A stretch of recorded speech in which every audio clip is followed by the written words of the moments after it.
My name is Dr. Autumn Ivy. I'm a general child neurologist and physician scientist. I'm currently at the University of California at Irvine School of Medicine, as well as Children's Hospital Orange County.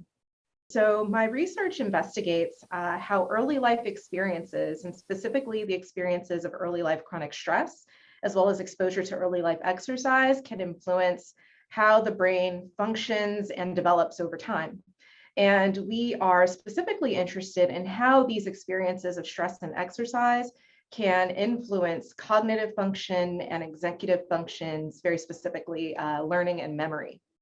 And so what is interesting about early life experiences, stress, exercise, or anything else, is that these experiences can engage something called epigenetic mechanisms. And these mechanisms are like chemical tags that are placed on DNA and can tell cells how to function, how to express their genes. And what's really interesting about these mechanisms is that they are highly sensitive to environmental experiences such as stress and exercise. So my research is really interested in understanding, well, what are the epigenetic mechanisms underlying early life stress, early life exercise, and can we target those mechanisms to influence the development and function of cognition and learning and memory functions throughout the lifespan? So I was part of the medical scientist training program, an MD-PhD training program prior to entering child neurology. And during my thesis work, I worked in the lab of Dr. Tally Barham. And in that lab, I had a project looking at early life chronic stress and how it could influence hippocampal function. Hippocampus is the region of the brain important for spatial memory and some cognitive functions, how early life stress could influence how the hippocampus functions with aging, and discovered that there were specific hormones. One in particular, corticotropin releasing hormone, was actually signaling early in life as a result of early life chronic stress within the hippocampus to influence its function long term. So that project, as well as my training as a general child neurologist and seeing children with chronic neurological disorders that had either comorbid cognitive problems, memory and attention problems, or those problems are a part of the disease entity itself, how we don't really address those adequately for our patient population. So I started thinking about, well, what early life experiences could we learn from that are actually beneficial for cognitive development and function? And can we really understand those mechanisms on a molecular level? So then we can target those mechanisms for future treatments. And what that led me to was studying early life exercise.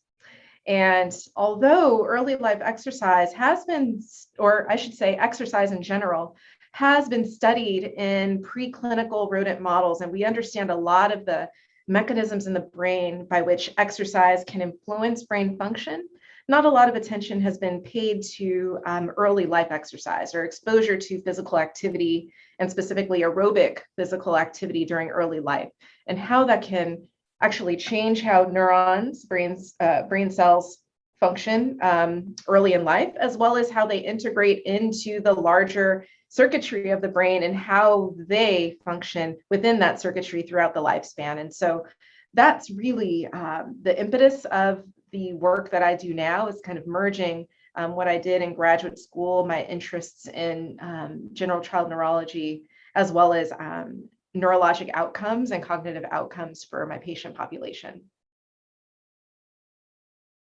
With the generous support of the PERF Elterman research grant, we are investigating specifically a certain type of mechanism that we know is activated by early life experiences, and it's an epigenetic mechanism. And so we're going to go really in depth into trying to figure out whether this mechanism and this enzyme, it's a histone deacetylase enzyme, it's part of the whole epigenetic pathway, whether this mechanism is truly involved in either chronic early life stress effects on cognition, or early life exercise effects on cognition. We also have a new tool that we're starting to develop in the lab in which we can actually target that enzyme's activity.